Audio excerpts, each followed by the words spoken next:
আমি একজন মুসি জুতা সেলাই করি।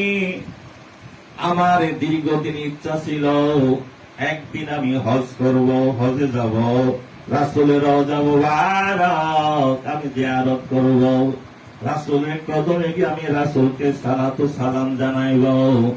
জুতা সেলাই করে করে সংসারে খরচপাতি বাদে কিছু টাকা আমি একটা ব্যাংকে মাটির পাত্রে জমা করতেছিলাম, 1 দিরহাম 2 দিরহাম করে। এইভাবে বছরের পর বছর আমি হজের উদ্দেশ্যে সেই টাকাগুলো আমি জমা করতেছিলাম। এই বছর, গত বছর যে হজ হয়ে গেল, এই বছর মনে করছিলাম আমি হজে যাব, কিন্তু হজে যাওয়ার আগে একদিন আমার বাড়িতে শুধু রুটি বানানো হলো, কিন্তু রুটি খাওয়ার মতো কোনো তরকারি ছিল না। কি ছিল না? তরকারি ছিল না। আমার বিবিকে একটা বাটি দিয়া পাশের বাড়ির ভাবির কাছে পাঠাইলাম, প্রতিবেশী বাড়ির কাছে পাঠাইলাম কিছু তরকারি আনার জন্য, তরকারি ঝুল আনার জন্য, যা দিয়ে আমি রুটি আহার করতে পারি।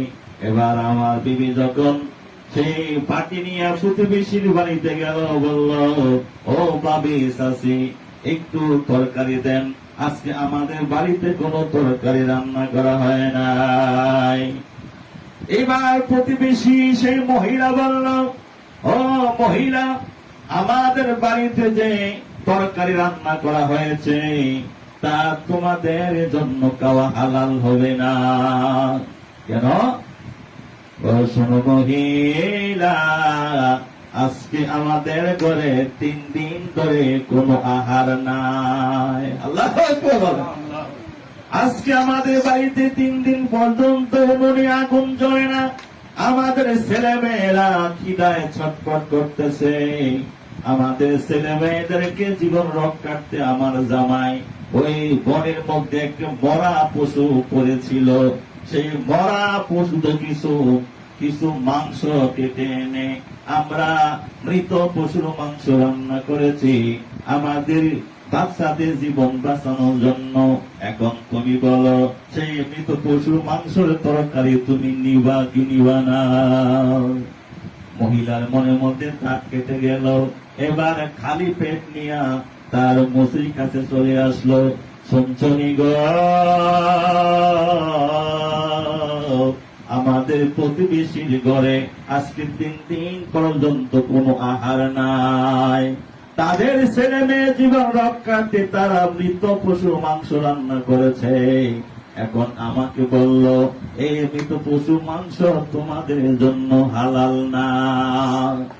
এই কথা শুনে মুসির মাথা যেন আকাশ ভেঙে মাথায় পড়ল। মুসি বলল, আহারে, আমার মাটির ব্যাংকে, আমার মাটির হাড়িতে অনেকগুলো দিরহাম টাকা জমা পড়ে আছে, কিন্তু আমার প্রতিবেশী না খায়া রয়েছে 3 দিন ধরে। আমি কেমন মুসলমান? আমি খেয়ে থাকি, আমার প্রতিবেশী না খেয়ে থাকে, আমার কোনো খোঁজ খবর নাই। দরকার নাই, আমার হজ করা দরকার নাই, যাও সমস্ত টাকা পয়সা নিয়ে তাদেরকে দিয়ে দাও, তারা যেন এই টাকা পয়সা দিয়া আটা জব যা কিছু কিনার তা যেন কিনে, তা যেন তাদের জীবন রক্ষা করে। আল্লাহু আকবার।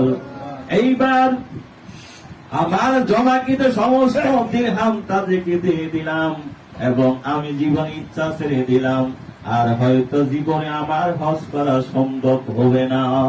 এবার আব্দুল্লাহ বিন মুবারক বললেন, এই কারণে আল্লাহ পাক তোমার হজ কবুল করছে এবং তোমার উসিলায় আল্লাহ পাক বাকি 6 লক্ষ হাজীকে আল্লাহ পাক মাফ করে দিয়েছিল। আল্লাহু আকবার।